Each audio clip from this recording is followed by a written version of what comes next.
नमस्कार, welcome to Insight Study Forum. आप सभी का स्वागत है। आज के इस वीडियो में हम बात करने वाले हैं कुछ इंपॉर्टेंट क्वेश्चंस जो आपके डीएलएड फोर्थ सेमेस्टर के लिए महत्वपूर्ण हो सकते हैं। तो इसमें पहला क्वेश्चन दिया गया है कि जो त्रिक का नियम है, आवर्त सारणी में जो त्रिक का नियम है उसको किसने दिया है। ऑप्शंस आपके सामने हैं, डोवर्नियर, न्यूलैंड, मेंडलीव और मोजले।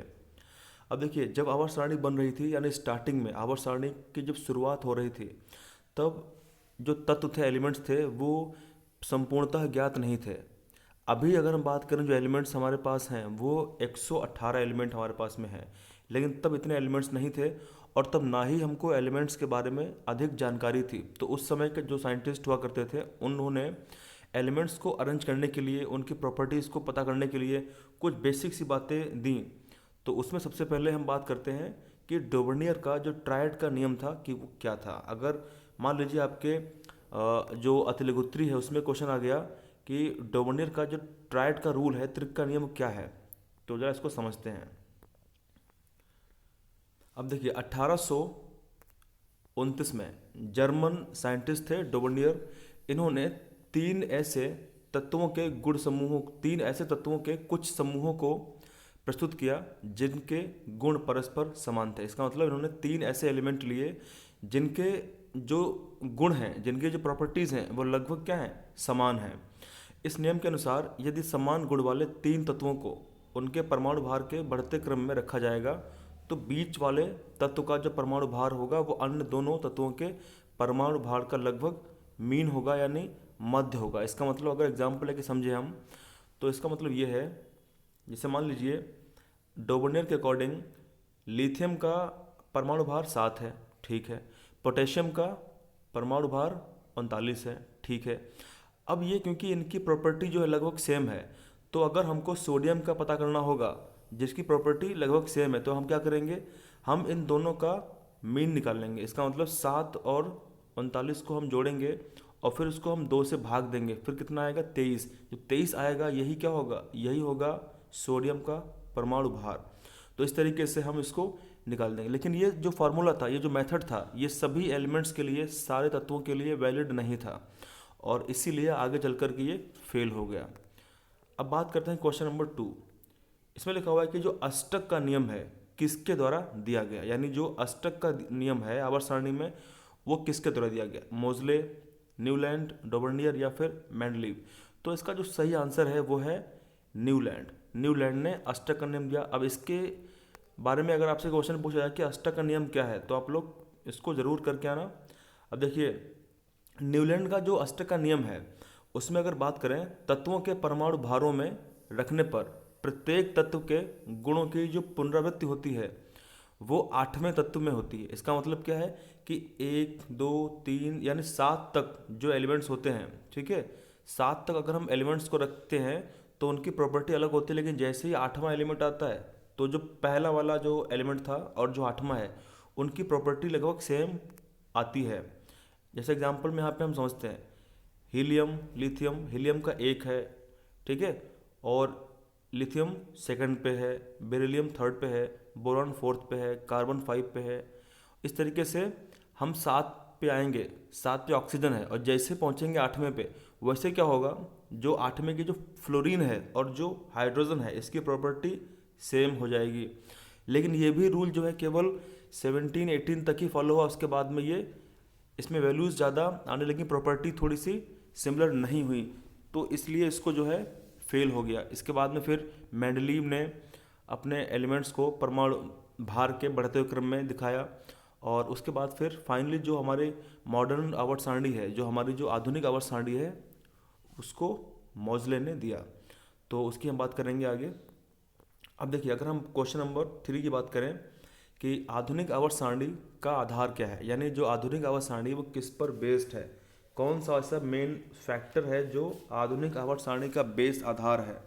क्या परमाणु भार है, परमाणु क्रमांक है, संयोजकता है, या रासायनिक क्रियाशीलता है। अब देखिए, इससे पहले यानी अगर हम बात करें आधुनिक आवर्त सारणी से पहले, यानी मोजले से पहले, जो डोवर्नियर, न्यूलैंड और मेंडलीव थे, इन्होंने बात की थी परमाणु भार के बारे में।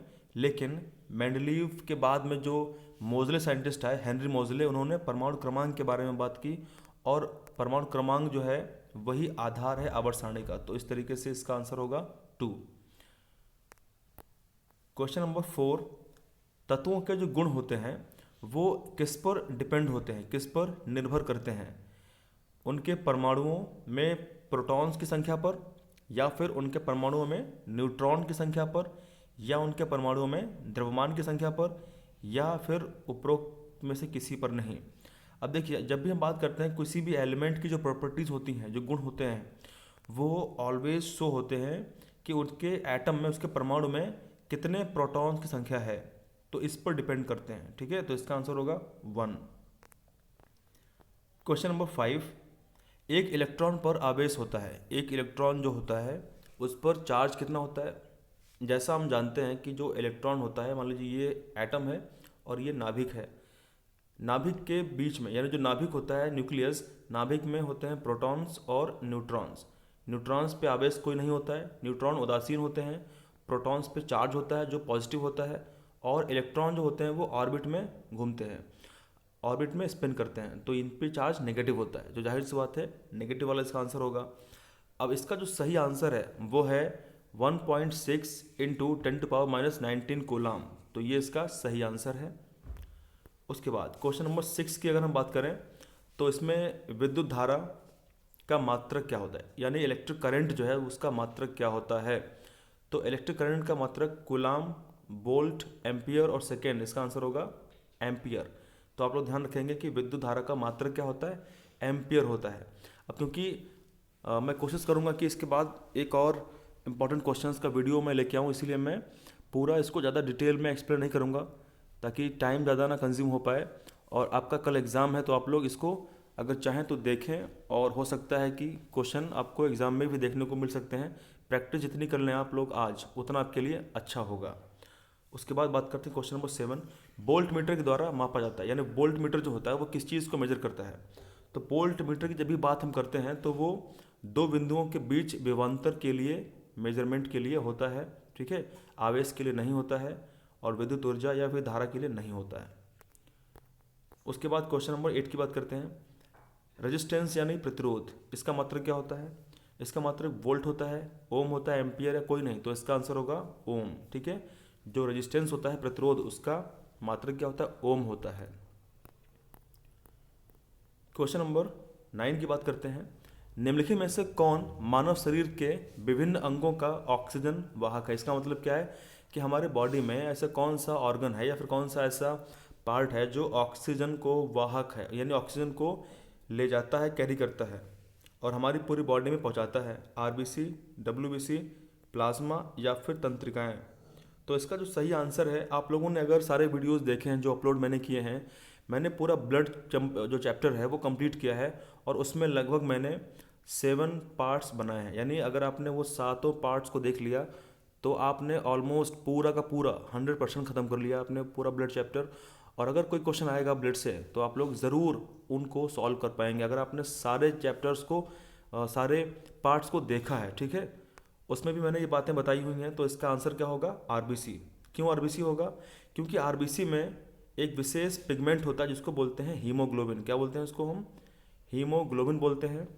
और हीमोग्लोबिन जो होता, जैसे ही ऑक्सीजन आती है और हीमोग्लोबिन से जुड़ती है, वैसे ही एक कंपाउंड फॉर्म होता है जिसको बोलते हैं ऑक्सी हीमोग्लोबिन। क्या बोलते हैं? Oxy haemoglobin. और वो हमारे बॉडी में प्रत्येक कोशिका तक पहुंचता है, और हमारे शरीर में प्रत्येक जो कोशिका है, जितनी भी सेल्स हैं, उनको सिर्फ ऑक्सीजन चाहिए, उनको O2 चाहिए, और O2 वो ले लेती हैं और वो CO2 को छोड़ देती हैं, और फिर CO2 जो है वो हीमोग्लोबिन के साथ में जुड़ के फिर से हमारे ब्लड में आती है और हमारे फेफड़े से बाहर निकल जाती है। तो इस तरीके से इसका आंसर क्या होगा? आरबीसी होगा।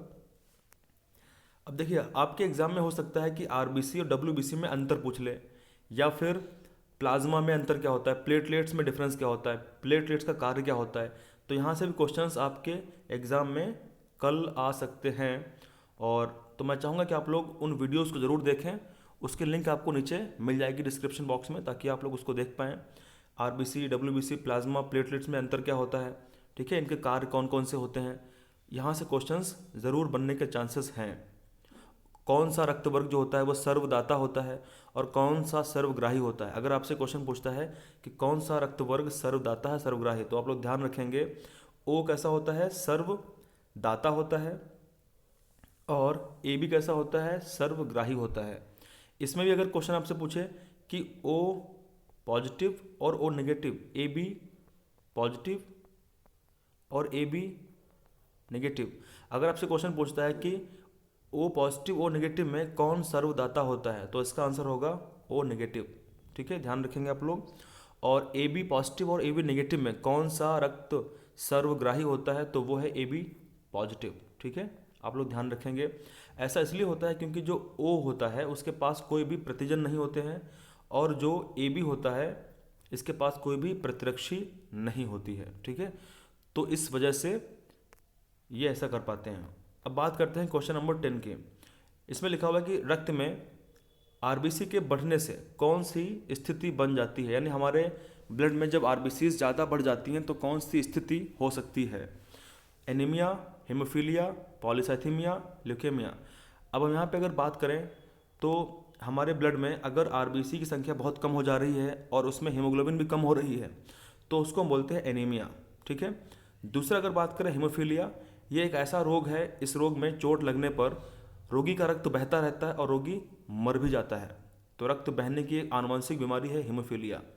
अगर बात करें पॉलीसाइथीमिया की, तो ये इसका सही आंसर है, क्योंकि जब भी कोई व्यक्ति ऊंचाई पर जाता है, अगर कोई व्यक्ति ऊंचाई पर है, हाई एल्टीट्यूड पर है, जैसे मान लीजिए हम लोग यहाँ पे रहते हैं, जो समतल स्थान है वहाँ पे रहते हैं, लखनऊ में रहते हैं, हरदोई में रहते हैं या सीतापुर में, कहीं भी रहते हैं, उसमें अगर हम चले जाएंगे माउंट एवरेस्ट पे या फिर काफ़ी जो हाइट वाले प्लेस वहाँ चले जाएंगे, तो वहाँ पे जाहिर सी बात है जो ऑक्सीजन है वो कम होगी। यहाँ पे पर्याप्त ऑक्सीजन है, तो इस कारण से क्या होता है, हमारे शरीर में जो आरबीसी होते हैं उनकी संख्या बढ़ जाती है, तो इसको बोलते हैं पॉलीसाइथीमिया। ठीक है, और जो ल्यूकेमिया होता है ये एक रक्त कैंसर है। क्या है ये है रक्त कैंसर, इसको बोलते हैं हम लोग ब्लड कैंसर। और ये कब होता है, हमारे बॉडी में, जब भी किसी की बॉडी में जब WBC लगातार बढ़ जाती हैं और बढ़ी हुई रहती हैं तो वो सूचक हो सकता है ल्यूकेमिया का। तो दोस्तों हमने इस वीडियो में इम्पॉर्टेंट 10 क्वेश्चंस की बात करी, और मैं कोशिश करूंगा कि आपको एक वीडियो और अभी मिले तुरंत जिसमें हम और कुछ क्वेश्चंस की बात कर रहे हैं, और मैं चाहूँगा कि आप लोग अच्छे से पेपर अटेम्प्ट करके आएँ जो कल आपके एग्ज़ाम होने वाले हैं। All the best, thank you, thanks a lot.